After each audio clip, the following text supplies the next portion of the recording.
Здравейте, мили момичета! Много се вълнувам. Не съм снимала от доста време. Нямаше ме почти цяло лято.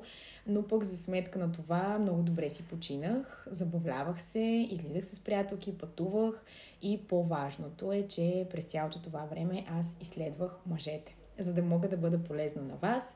Излизах по срещи, запознавах се с различни хора и това е един много ценен опит за мен, защото ще мога много скоро да ви го предам. Обърнах сериозно внимание както на архетипите, така и на най-вече на алфа мъжете, защото те са много интересни и за мен и за вас, тъй като самата аз съм леко властен характер. Свикнала съм да командвам, да командвам силно казано, но свикнала съм да бъда главната в връзките си. Освен това съм и архетип кралица и любовница, така че съвсем естествено е за мен да си избирам по-слаби мъже. Но в този случай реших да изследвам алфа мъжете, да видя как мислят, как разсъждават, как действат. Изобщо те са една необятна вселена за мен и се радвам, че до голяма степен успях да разбера какви точно са и ще мога наистина да ви дам едни много ценни знания от моят личен опит, което е прекрасно. Скоро се завръщат и събитията на живо. Ще можем отново да обменяме ценна информация, опит, да разговаряме, да се забавляваме, да творим и да развихрим нашата женска енергия. Освен това, започва и трети поток на Fem Academy, една уникална академия. В нея съм включила всичко най-важно, всички сфери на нашия живот, върху които да работим. Не случайно това е трети поток, защото интерес е огромен и защото информацията вътре наистина е безценна. И съвсем скоро ще направя и нов проект, един курс, който ще бъде за личен бранд. И като казвам личен бранд, не си представяйте бизнес. Не става въпрос тук за бизнес, как да позиционираме нашият бизнес и как да вкараме как да направим реклама на нашата професия.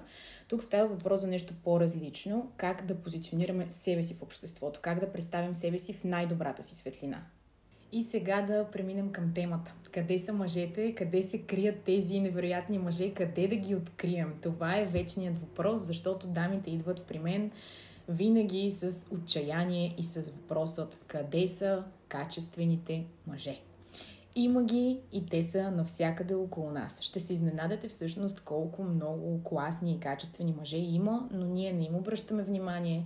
Ние сме се затормозили с негативна нагласа, затворили сме сърцето си и нарочно не искаме да пуснем миналото, вярваме в негативни убеждения и не даваме шанс на хората около нас.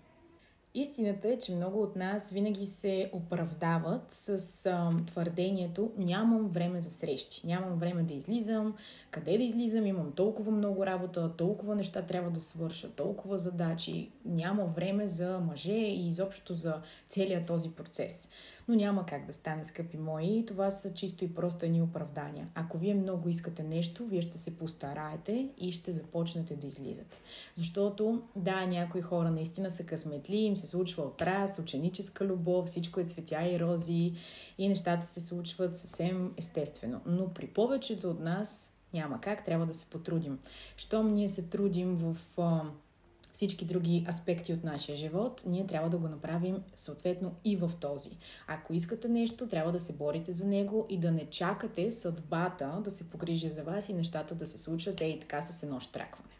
Имайте предвид, че заетостта, с която се оправдаваме, много често е просто начин да избягаме от това, което всъщност ни плаши.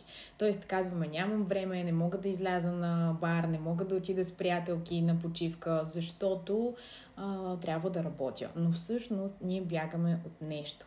Ние бягаме от любовта, ние бягаме от преживяванията, защото ни е страх. Подсъзнателно ни е страх, че някой може да ни нарани, че нещо може да се случи и затова бягаме от хубавите неща в живота, но всъщност, знаете, съдбата обича смелите. И хубави неща се случват на хората, които наистина умеят да излизат от зоната си на комфорт, умеят да застанат лице в лице с страховете си, да ги побеждават и наистина да действат въпреки тях. А и нека си го признаем, ако социалният ни живот и любовният ни живот куцат, колкото и неща да притежаваме, колкото и успешни да сме, това няма абсолютно никакво значение. Защото всяко едно човешко същество копнее да бъде обичано и да раздава тази любов.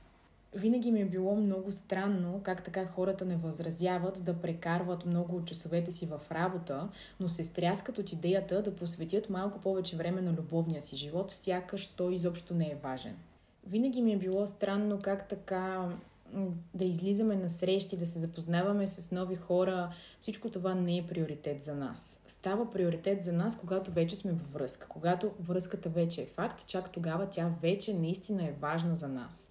През останалото време неглижираме тази сфера от нашия живот и смятам, че това е много неправилно и това ви лишава от огромни контакти и възможности.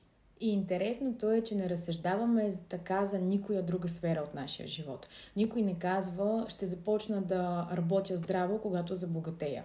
Или когато вляза в топ форма, тогава ще започна да ходя на фитнес. Нали? Няма как да стане това нещо, така че обръщайте внимание на всяка сфера от вашия живот, особено ако нещо е важно за вас, направете го приоритет и му дайте малко повече време от обикновено. Тайната, скъпи мои, се крие в социалния живот. Няма как да стане по друг начин. Така че ако искате да намерите партньор, ако искате да откриете своята половинка, това е дума, която аз не харесвам, защото вярвам, че човек трябва да бъде цялостен, а не да бъде половинка, за да намери другото цяло, но както и да е, няма да изпадам в подробности. Та когато човек иска да намери своя човек, той трябва да започне да поема инициативата и да обърне внимание на социалните си контакти. Направете всичко възможно да комуникирате с възможно най-много хора, не само мъже, и с жени, като цяло да заговаряте хора навсякъде около вас. Не е нужно да правим някакви дълги разговори и да обръщаме на всеки внимание по 30 минути по час. Едно здравей, как сте, всичко наред ли е напълно достатъчно, за да може да проведете един кратък разговор, да се усети енергията на човека срещу вас и евентуално да се създаде едно добро приятелство. Защото, скъпи мои, ако вие правите най-различни техники за привличане на мъже, но всяка събота вечер вие лежите на дивана, гледате някой филм и пиете вино, нищо няма да се случи. Трябва да се задействате, да се задвижите и да започнете сами да търсите възможности и шансове да се срещате с хора. И излизайте от рутината, защото повечето хора правят едно и също цял живот. Отиват на работа, колегите са едни и същи, обядват с приятелки, отново едни и същи от 10 години насам. След това се прибират, сипват си по една чаша винце, гледат някой филм, лягат си и на другия ден се случва същото нещо. Така, първо, че не можете да се запознаете с никого или дори да се запознаете, ще имате много по-малки шансове и възможности. И второ, че дори да влезете във връзка с конкретния човек, в един момент ще се изчерпате, ще влезете отново в рутина и на двамата ще ви бъде скучно.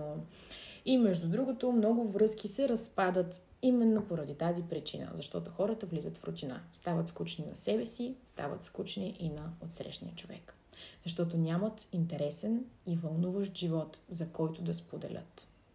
И в момента съм сигурна, че отново си задавате въпроса и добре, къде са тези мъже? Къде все пак да ги срещна? На кои места? Скъпи момичета, Нарния не съществува. Няма да стане така. Знам, че искате да стане по лесния начин, да отворите гардероба, да влезете в един вълшебен свят и там, хоп, вашия мъж ви очаква. Звучи чудесно, но не стават така нещата. И не дейте, моля ви, да чакате да дойде събота вечер, за да излезете на бар с приятелки и там евентуално да срещнете вашия мъж. Защото качествените мъже, те са хора като нас и те са навсякъде около нас. Те са в метрото, те са в парка, те са в фитнеса, те са навсякъде, където ходим и ние. Въпросът е да им давате възможност да ги забелязвате и дори да ги заговаряте. Ето това е тема табу за всички жени. Как аз ще заговоря мъж? Как аз ще му пиша първа? И какво като му пишеш първа?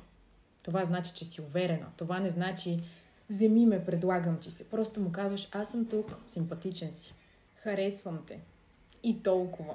Просто егото ни е твърде голямо и жените си мислят, че когато заговорят някой мъж, вече той ще си каже, вау, тази е луда по мен и тя ми е готова. Да, сигурно си има и такива мъже, но лошо за тях. Но това не означава нищо. Не означава, че се предлагате, не означава, че правите нещо погрешно. Наистина не разбирам. За мен е неуверено, когато жената иска някой и не му го показва, не му го заявява. За мен това е неувереност. Когато искаш нещо, отиди и си го вземи. Това не значи, че трябва да бъдем хищни, а просто деликатно да отидем и да се запознаем най-културно и възпитано. Ако човекът отсреща е адекватен, ще ви отговори по същия начин. Ако не е, не губите нищо. Така че няма драма. Отивайте, запознавайте се, усмихвайте се, защото мъжете харесват чаровни и усмихнати жени. Няма нищо по-привлекателно от усмивката. Най-добрият вариант е да поставяте себе си в по-социална среда. И тук говорим за среда, която ви харесва, т.е. да е обвързана с вашите интереси. Не да отидете на семинар за автомобили, да кажем, ако вие нямате интерес към автомобили, само защото там има мъже, а да отидете, да кажем, на тенис, ако искате от много време да го направите, или пък на плуване, на нещо, което вас ви пали. Така с един куршум, два заека. Хем правите нещо, което ви харесва и наистина е обвързано с вашите интереси и в същото време можете да се запознаете с готини хора. Създайте си един нов ритуал. По-често казвайте да, защото много често се случва така, че ние сме изморени, не ни се ходи или просто по навик казваме не мога, заета съм, бла-бла-бла. Но този път започнете да казвате да. На колегата, който ви кани на питие, на приятелката, която ви кара да отидете на кино от толкова време, казвайте да. И ще видите с колко много хора вие ще се запознаете и колко много контакти ще можете да създадете. Какво правят повечето хора? Страхуват се да гледат хората в очите. Страхуват се да направят един зрителен контакт. Когато влязат в заведение, просто по най-бързия начин се изстрелват към сепарето, което е най-в края, забиват поглед в екраните на телефоните си и цяла вечер цъкат и не обръщат внимание на никой. Следващия път, когато се уловите, че правите това нещо, бавно се изправете, погледнете хората в очите, постарайте се да завладеете публиката, както се казва, да накарате хората да ви забележат. Бъдете уверени, бъдете усмихнати и не дейте да се стараете да избягате и да се слеете в тълпата, защото всички правят именно това. Бъдете различни, откроявайте се.